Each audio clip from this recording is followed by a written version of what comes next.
Okay. Thank you all for what is about to be a very long presentation. So Anthony and I ran some numbers, and to our best guess, The Last of Us Part 2 is 10 to 30% longer than Last of Us Part 1. However, this is the most detailed story presentation we've ever done. Like, if you think about the presentation for T1, where we kind of talk about the quarantine zone in somewhat detailed, even though most of it changed. And then it's like, and here are some things that might happen with Joel and Ellie. They might go into a spore-filled subway tunnel. They might fight some cannibals. At some point, Joel will get incapacitated. This has everything figured out, even though it might change.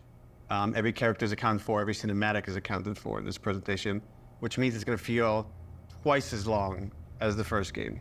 So when you freak out, that's normal. That's part of this.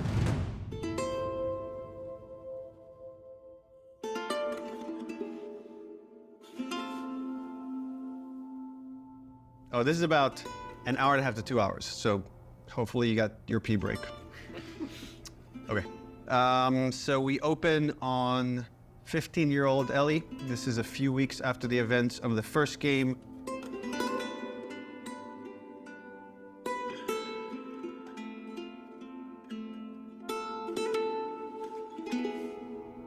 There's a doorway leading down to this basement. And Ellie sees Tommy, and he's just finished climbing out of this basement, and he's hurt bad, and he's rambling about something, needing to go after these people. Ellie's trying to ask him, what happened? Where's Joel? And he doesn't make any sense to her, and she starts to go downstairs. Tommy grabs her hand and tries to stop her, but he's too weak. She rips her arm away, and she heads down. And with each step, her heart races faster and faster as she sees this trail of blood. She opens the door, revealing Joel's mutilated body. And then shock just sets in, and she screams and tries to grab his body, and Dina comes and rips her away, and on that cacophony of sounds, silence.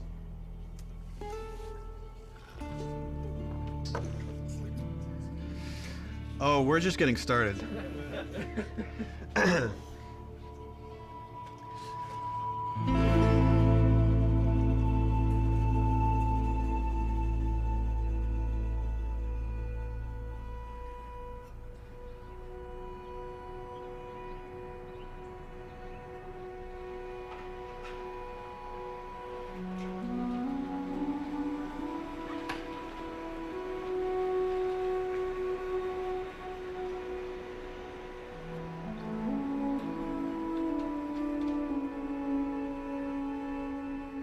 I've been working on this game since we finished, well, really been thinking about it since we finished The Last of Us. So many people were like, Last of Us 1 is so perfect. It should never have a sequel.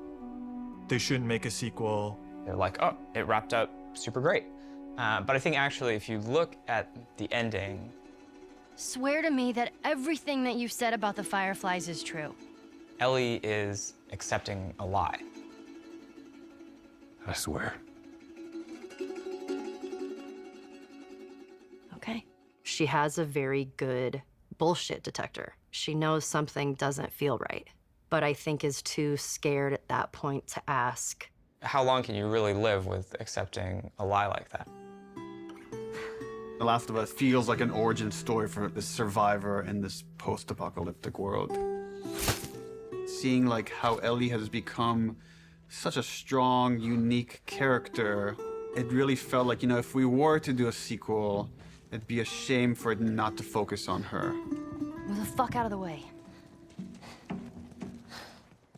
Yeah, once we're done with this whole thing, I'm gonna teach you how to play guitar. Yeah, I reckon you'd really like that. What do you say, huh? Joel, he's gonna teach Ellie to play guitar. That always felt like that's just this like unanswered promise that like was kind of lingering at the end of the first game. We did this thing called One Night Live, where we had the actors come on stage and reenact certain scenes. So you say we get you to the Fireflies. What happens next? Marlene, she said that they have their own little quarantine zone, and that doctors are still trying to find a cure. I wrote this new scene that takes place after the ending of The Last of Us, but it was only shown to people in the audience. Like, we cut off the stream right before we showed them the scene. If I ever were to lose you, I'd surely lose myself. Try and sometimes you'll succeed to make this man of me. Our future days of you and me.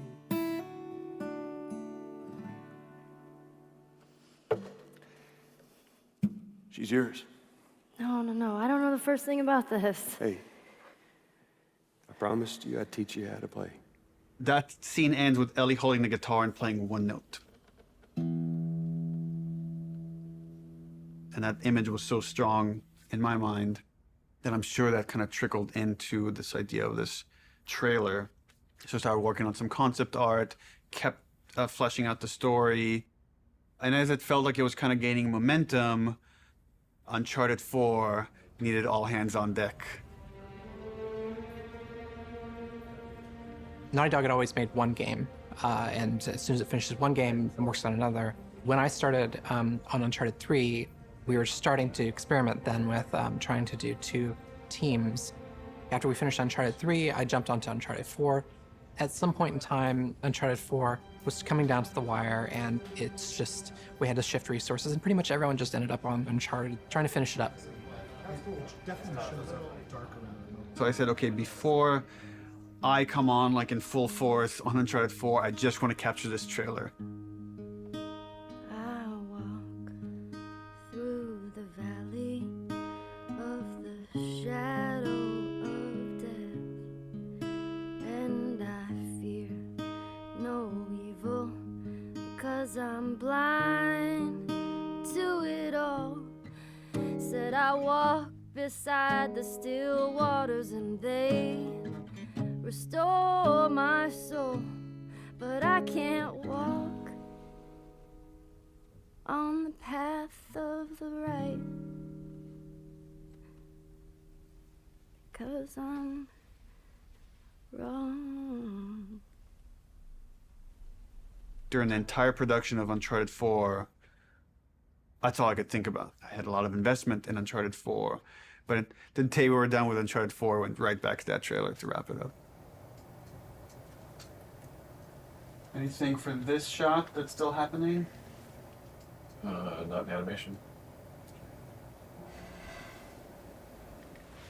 Of the shadow of death. This one feels kind of strong to me. Drawing a lot of attention. Can we tone that down? Yep. Actually, my biggest fear with this announcement is that it leaks early. More than anything, I have nightmares about this trailer leaking early before we get to PSX.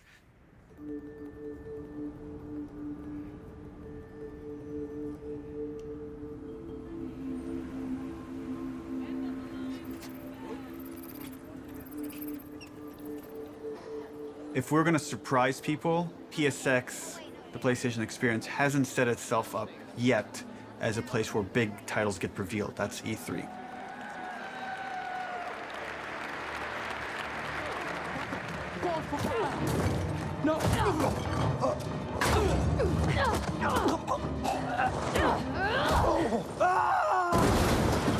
We're revealing the Uncharted single-player content at the opening of the show.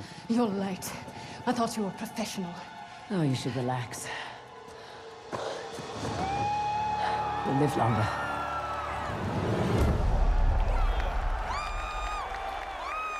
No one's gonna expect a second Naughty Dog title to be revealed in the same press conference. Please welcome to the stage, Sean Layden. There's one more special unveil we have for you tonight. Please enjoy it. When we first revealed The Last of Us, the Naughty Dog logo came up and the crowd erupted, and it was such a high that that's almost been like chasing the dragon, like wanting to recapture that feeling. Oh my God. Why does this look like The Last of Us, dude?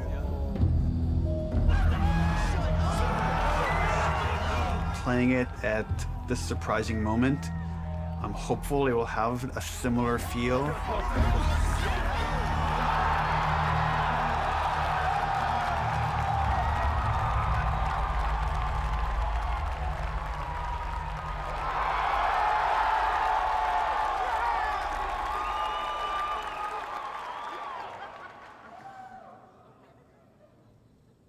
What are you doing, kiddo? People outside the studio have such an attachment to the first game, and I've definitely seen fears about not wanting to make a sequel because somehow if it's bad, it will tarnish your feeling about the first game. I'm gonna find. And I'm gonna kill. Every last one of them. We're doubling down on those fears and not calling it The Last of Us some subtitle. It's The Last of Us Part 2 to say it's all one story.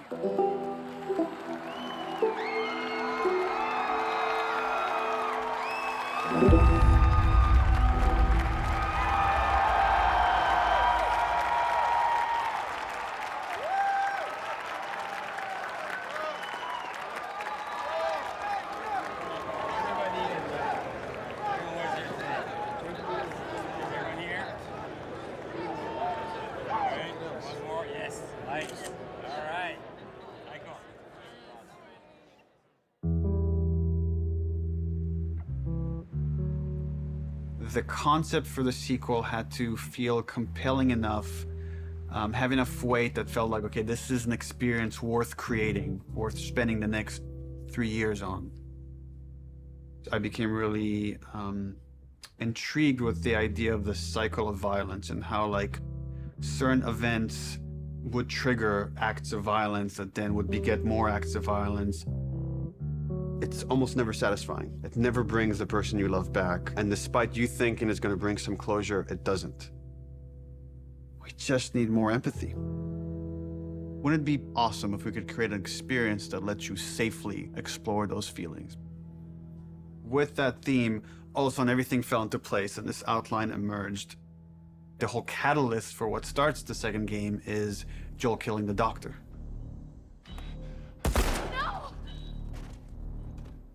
That feeds right back in that idea of that cycle of violence.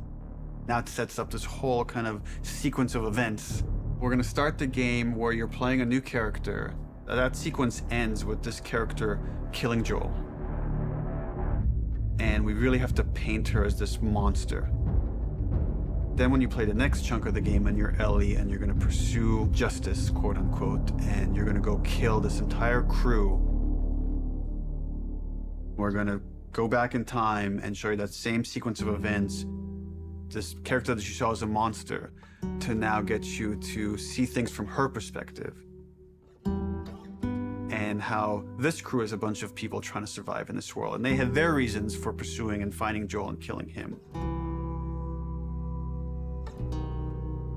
And the story was becoming very epic and ambitious. And I had a few parts that I was kind of stuck on. And I felt like to kind of shake things up, I wanted to bring in another writer. I thought it was a very thoughtful story about violence and obsession. He had Abby, sort of like this girl who was the daughter of the doctor. And that Ellie would go on this vengeance quest. And when he was like, and then Ellie actually kills Abby, I was like, what? You're gonna... Yeah, let's fucking do it.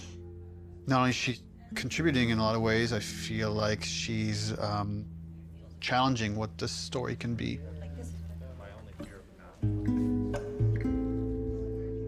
She's wanted to add more romantic intimacy between the characters.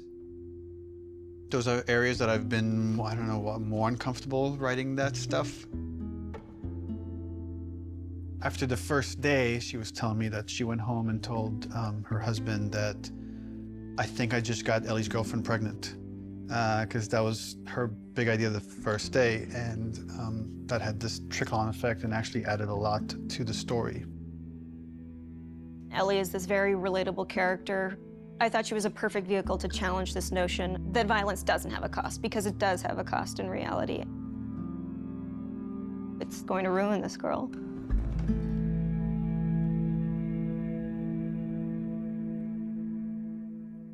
You know, people love Joel and Ellie, and we are about to kill one and make the other one a villain. I was very nervous telling Troy we're going to kill off Joel. In the first game, he was advocating that Joel should die. When I read the ending to part 1, I was like, you're gonna piss a lot of people off. Let me go. Marlene is the closest thing to a parent that Ellie has had outside of Joel. You just come after her. A lot of people got hurt, and Marlene would be one of those people. Joel has crossed these moral lines, and therefore he deserves to die, and he thought it might be a more dramatic ending. And I was like, no, you're crazy. Like, but then in the second game, that's why I was like, thought like, oh, he would take it pretty easily. He goes, so Joel dies, and he's like, and so this happens, and then and I literally had to stop. I was like, can you give me just a second? Because it literally was as if someone was telling me about how my friend had just died. I think he kind of took it hard. It was like the character meant so much to him.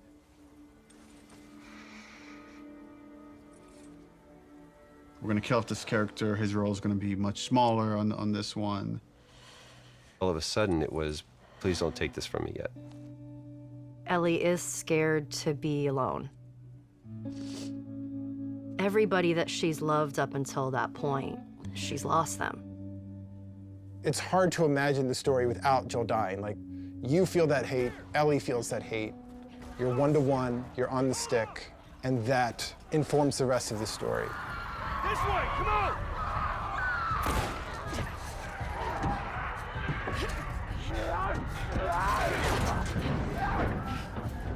You okay? Yeah.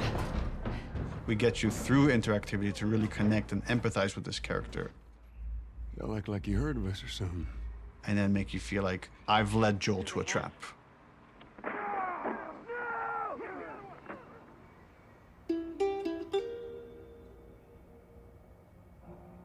When we started out making Last of Us Part 2, Neil actually wanted to be very ambitious about changing the game almost entirely. In the first, like, 4 or 5 months, the game was actually kind of an open world, inspired by Bloodborne.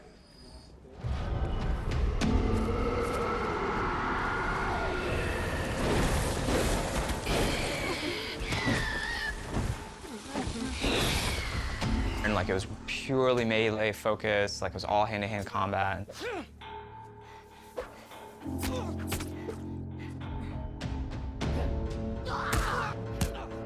It wasn't just the melee combat, we were also looking at sort of layout structure.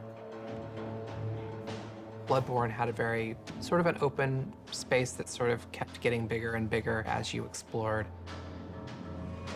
I really like that feeling that you get of mastery over the world. It starts to become kind of almost a character in the game itself. And so that was also something we were looking at. We started out making it as different as humanly possible from the first game as we could, and then kind of dialing it back. The open world thing didn't work with the story that we were trying to tell and stuff. So in pre-production, we spent a lot of time just doing setups. I've got your back. Self-contained sort of units that tried to expound on a single sort of idea. Trying to start out with sort of simple shapes and building up to more complex shapes. And starting out with 1 or 2 mechanics and building up to those mechanics. Hey! Even our experiments, we try to add like as much context as we can. Like we establish a goal that you're gonna be going for.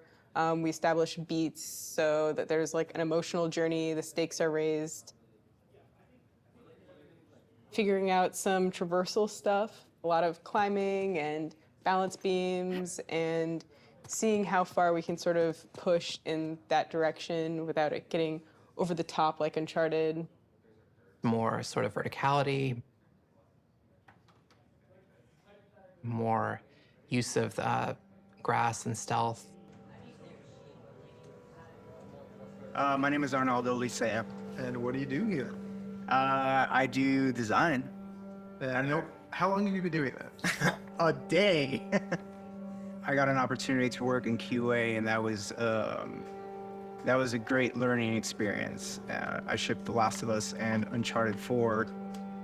The thing I'm proudest of is the people who came in to a quality assurance job as a contractor, which is entry-level work, and used that job to get to where they ultimately wanted to be.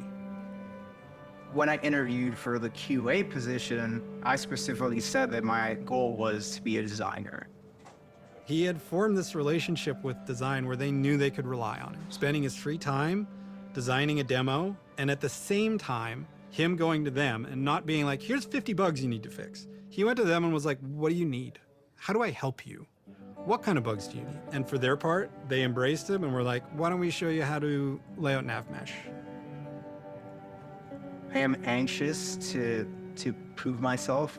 There is no babying when you start. It just hits the ground running. If I don't cut it, I go back to QA or find something else. We're trying to figure out at the moment how we handle big spaces, bigger than the first game. The enemies are too spread out to be really considered like one single small encounter. And seeing what behaviors we need to start developing for them to make it look good.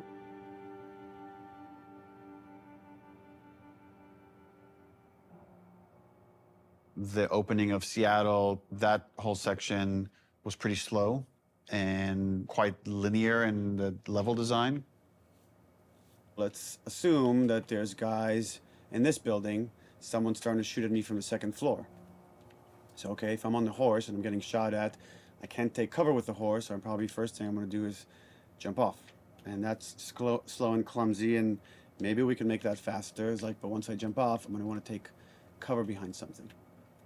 It's like, okay, I'm taking cover. Now what the fuck do I do with this horse? I assume the enemies are gonna shoot at it. If they don't, that's kind of weird. Does Dina ride off with the horse to help it stay safe? Well, that sucks, because I'm trying to build a relationship with Dina, and if my partner leaves me, that makes me like her less. I'm like, okay, so Dina has to get off the horse and take cover with me and help me engage with the enemies. Okay, but the horse is still there, so what happens with this horse? Does it ride off on its own in order to like protect itself and then come back after? Oh, that feels too intelligent for a horse. That seems a little funny. As soon as there's range combat, the horse kind of makes it fall apart. What if we did this whole sequence on foot? How do I approach this building? Imagine this is more dense with cars and ferns and interesting ways for me to close this distance. Maybe when I get close enough, 2 militia guys come out. I have this little firefight with this front before I could rush forward and go into this building, climb up, and take out the sharpshooter that was harassing me. Really simple, small fight. Now there's tension. Guys can come from anywhere, like from this rooftop, from these windows. And that really inspired us to take some pretty drastic changes as far as the flow, inserting more combat, opening up the layout to give the player more options as far as they explore the city. You can imagine this as being kind of the hub with it poking into streets, and I could go into the streets and explore and find those locations, what we're kind of calling dungeons. So that's the plan. Some of these changes are big, but it got us excited. This feels like a true evolution of T1 as far as going more systemic and giving you options. If there's concern, it's about scale, it's about scope, it's about can we actually build this thing? The scope is always bigger than the last game. It always has been. It always will be, probably. But this scope on this game is something pretty extraordinary. Everyone seems to agree that the thing we're building is going to be cool. Once it's done, it's just that it's such a big game. Our games have become more and more ambitious, and the studio has gotten a lot bigger. When I started here, we were 40 people. Now we're over 300. You can't handle that many people with a flat hierarchy. As we grew, we've had to introduce new titles just to control management, control communication, make sure things don't fall through the cracks. We have no producers at Naughty Dog. There's so many talented people here that you can rely on and lean on. It makes the game better, and that's really kind of the secret sauce of Naughty Dog, is how collaborative it is. You find the right people who really want to do the best they can possibly do, and then you kind of give them the resources to try. you're getting what you asked for as a creative person, right? You're kind of getting the freedom to go as far as you can go, but sometimes I think we need to be safe from ourselves a little bit. With The Last of Us 2, there's a real sense of opportunity. This is going to be a much cleaner production than we've done in the past. We're going to get it right this time. This is the first project that has had the proper pre-production period, where we have locked down, for the most part, the story beginning, middle, and end before we started production. That hasn't happened. I don't know if that has ever happened, now that I think about it. It's a very, very messy process, which is, again, why it's a lot of times really difficult to schedule. I think right now we are planning on springtime of 2018. So when springtime 2018 comes around, The Last of Us 2 isn't in stores, you can look back at this and say, well, I guess their plan wasn't exactly set in stone.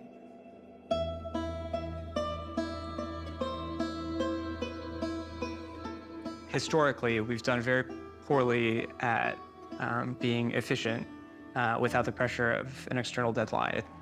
Every time we have some showing of our games, if it's going to be seen publicly, it's got to be one of the best looking playing things in the industry. For example, the first trailer was coming online, and that forced us to define the look of our game, define the location of where the game takes place, define Ellie's look and her age and her hair and her outfit.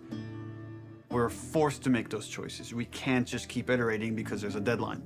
We want to try and schedule the game using these milestones as soon as possible. Which means we got to keep the marketing rolling, which means next E3, 6 months away, we need to look at a gameplay demo. E3, it's always been the biggest and most extravagant showing of the game industry. There's something special about the energy of E3. We need to figure out what the gameplay is, because right now it's just we've got a bunch of like cool prototypes and stuff like that, so it's scary, but we work well under pressure. We were hoping to be really aggressive and show at E3 2017 just to really kick the project into gear as fast as humanly possible. We want to break it up into a roughly 2-minute cinematic, a flashback sequence that will set kind of emotional context for what will then go into a 5-minute gameplay sequence. We want to do this festival within Jackson. Like there'll be like a live band, and we're just seeing people lively having fun. And for the crowd, are you thinking 30 plus people? Frank says we could do a 30 variation. I think we can make that work with 30. Yeah. Dina pulls Ellie onto the dance floor. Ellie's dancing with her, is making all these guys jealous, and then Dina says, "You want to make them really jealous?" And she leans over and kisses her. And on that, we do a hard cut to Ellie in the middle of the woods. So the idea is we shouldn't see any buildings, just woods, water, ankle-deep water rushing underneath her. What about rain? Are we still doing rain? I haven't discussed it with the other guys, but... That demo that we show externally for the very first time is setting the bar for the rest of development. But the problem is we're also working on Uncharted 4 Lost Legacy. So E3 is June 13th, which means probably we want to be done, what, like 2 weeks before that, which is 4.5 months from now. With Lost Legacy shipping at around the same time of E3, there are shared resources between the two projects. Especially sound and particle effects, so they were all on Uncharted. When it comes to the polish phase, both we're polishing this and that and SPDLC at the same time. I don't think there's any specific item that needs to be worked on, but I think there's going to be programmer time doing both those things. And there are going to be times when it's like this needs polishing in E3 and this needs polishing in SPDLC, and like we're going to have to compromise at times maybe. We kind of just didn't have it at the forefront of our minds that, yeah, they're frickin' shipping a video game. It's literally the hardest part of making the game is shipping it. And we were trying to ship a demo, the second hardest thing you can do, at the same time, and sharing a lot of their resources. So one thing would be helpful is to find out what are the items that you feel like you're most worried about. Like, let's say rain. We could do this thing without rain. So if that helps you a ton, we can make the decision not to remove rain. It would definitely help. How about wet hair? Well, if she's going to be swimming, then can't really get around that, right? How about no swimming? Puts on a cap. If her hair. I got like a really clear energy of the meeting, which was how do we shrink it? It was such an impossible task. You can't help but start feeling some doubt, some anxiety about the leadership, not understanding the logic of it. You know, I think like anybody else here, I was definitely ready to roll up my sleeves and figure it out. All right, guys, we're gonna try to keep this pretty short. I guess.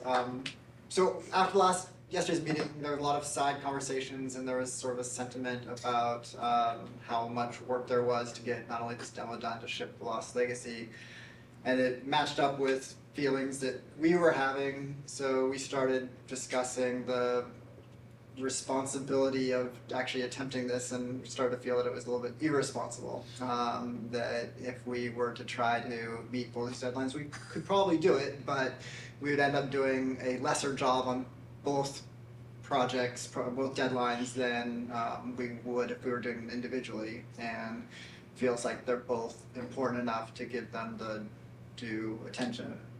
So the conclusion that definitely is there is that the demo that was discussed yesterday will not be presented at E3. Yeah. Does it mean that our main point should be just focusing on more shipping before? The Lost Legacy? Yeah. Yeah, definitely. But I mean, we should still try to. We don't, like I said, just want to just completely halt work on this, and all hands on deck on Lost Legacy. The idea is still to finish the demo, just to give us a buffer, so that these two deadlines aren't overlapping. Okay. It's just now we have more time to work on this demo properly without the pressure. Once that meeting happened, it was just like, right, of course. I'm not in the Twilight Zone. It makes sense not to do this. It felt really nice seeing the leadership kind of having the team's back and seeing the logic of the situation in front of them. That's it. Okay, cool. Thanks. Okay, so are you pissed off? Am I pissed off? No. What am I? I guess in one sense it's relieved, because there was concern of whether we could hit the quality that we know we need to hit for both Lost Legacies and for what was going to be our E3 demo. And then on the other hand, it's kind of disappointed, because I was excited to get this demo done and get it out there and get the reaction, but now it's going to have to happen at some other point. What we've decided to do is deliver the demo at around the same time, but that's going to be purely internal, and the demo won't be 100% shippable. Gameplay and design and animation are going to be locked in June. Then we back off, we finish Lost Legacy, and then resources free up to finish the particle effects, the lighting, and the sound. And then we ship just the glossiest, best-looking demo you've ever seen. We burn that to a disc at the beginning of January, and then we don't touch it again, and nobody sees it until E3. It's going to be really interesting to see if we can really, really commit to being done, 5 months, 6 months in advance of E3, and not be tempted to say it could be a little better, let's go back. And we really just need to have the discipline not to do that. But that then left us as okay, what's our next marketing beat? What are we going to show next from this game? So now we have a new plan where we're going to release a cinematic around PSX time. I think we're going to do it at the Paris Game Show. This seemed like a pretty intriguing scene to introduce Abby. That whole scene is going to be our next marketing beat. And then we're not going to say much about it, about how this fits into the game, where it fits into the game.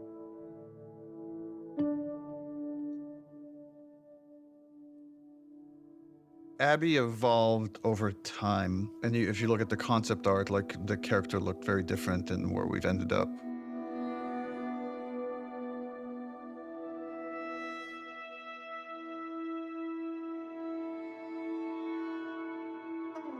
And I don't remember at what point we decided to go with someone really kind of muscular and broad. But I remember once the idea came up, it felt very fresh. Once we sort of nailed down the body of Abby, we played around with different ideas of how we wanted to accentuate her arms or not. And there's something interesting in Abby feeling a lot like Joel.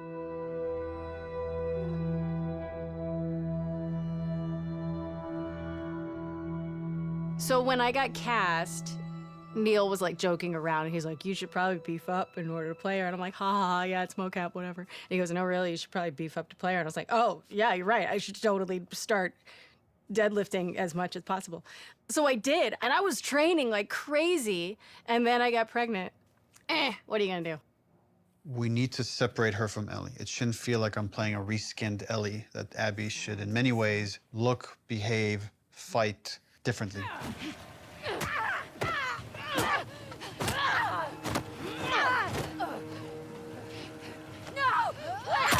So in gameplay, we've discussed, well, she needs to have different upgrade trees. It means we have to make the investment of capturing a whole different moveset for Abby. We can't just remap Ellie's animation onto Abby.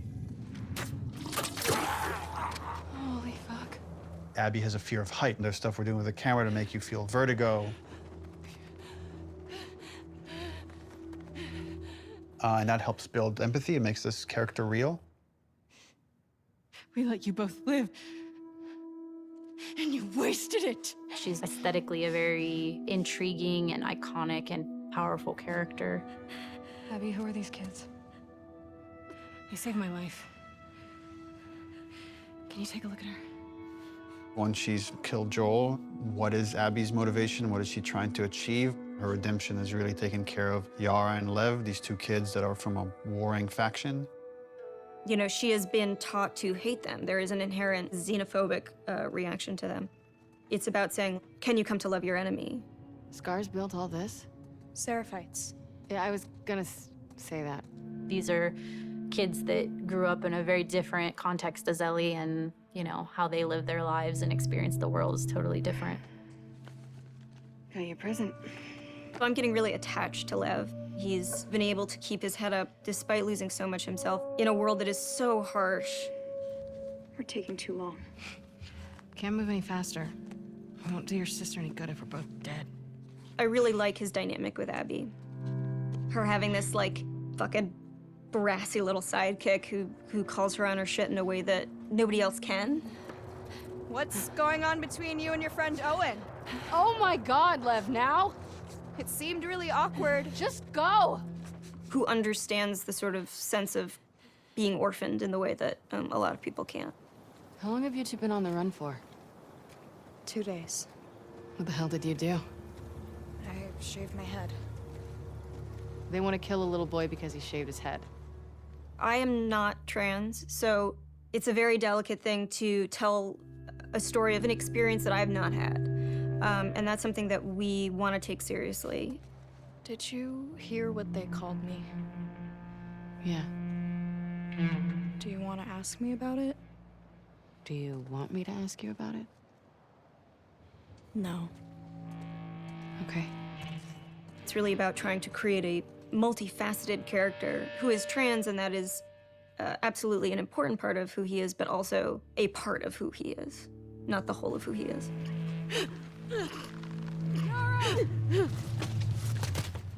As far as the Paris cutscene, I'm pretty stressed out. We have 13 days, less than 2 weeks to finish this thing, and there are still some big ticket items.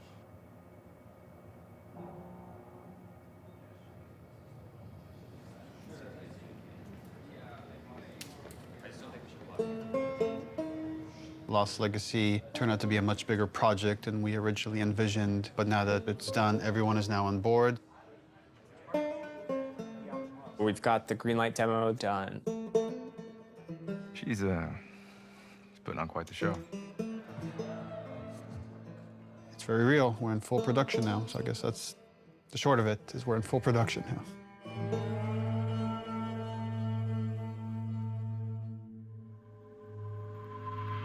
Hey everybody, PlayStation's live at Paris Games Week 2017. We've got a huge show for you starting now.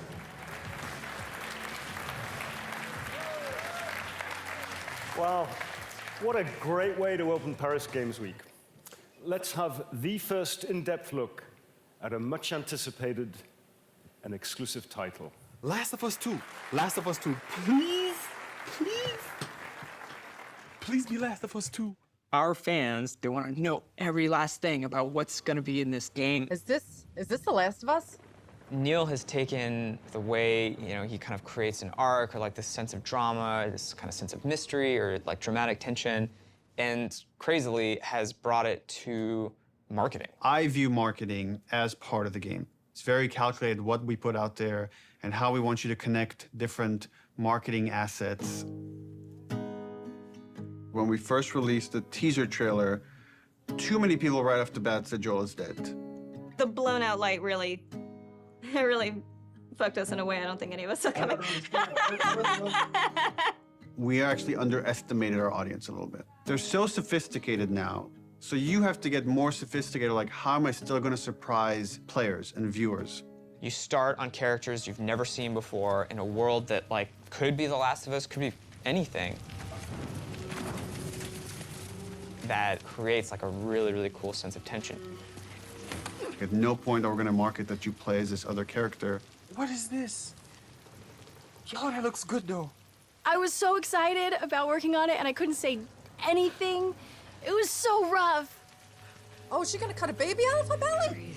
And then Uncharted 4, you find a comic book that shows Ellie's mom pregnant. So people already had theories that Last of Us Part 2 was gonna have Ellie's mom. Oh, if we just kind of black out the letters, she has the same number of letters as Anna, Ellie's mom's name, we'll get people to think this is Ellie's mom.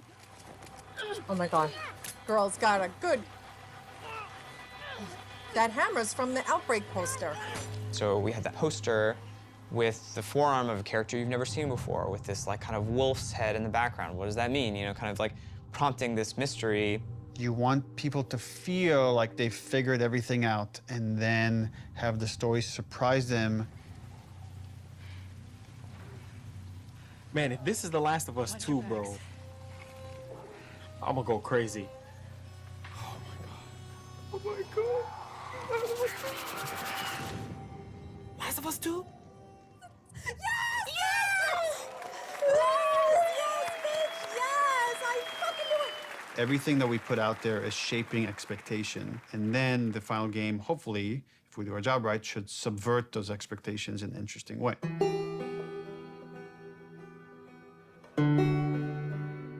We knew we were pushing boundaries with that cinematic. We are making a violent game. We're not going to shy away from how violent it is. It is part of what we're trying to say. And I thought it was a great discussion initially about what is the appropriate level of violence. When is something so violent that it just turns you off where you just don't want to experience it at all? I like that they were wrestling with those things. I didn't like some of the insinuations about the trailer being misogynistic towards the female characters. I don't think this story ever glorifies violence against women. There's no bias towards women or men. It just so happens that the two protagonists of this story are female, and therefore that's what you're going to see the most of. There has to be fail states in video games, which means a character has to be capable of being hurt. So does that mean that there can be no female protagonists in video games? Because that feels super sexist to me. And frankly, like, women are the victims of violence, and don't we want to see women fucking fight back once in a while?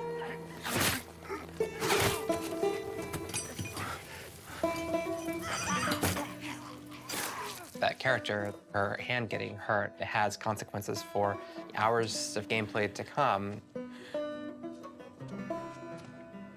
One article even like asked the question, were any women involved in the making of this?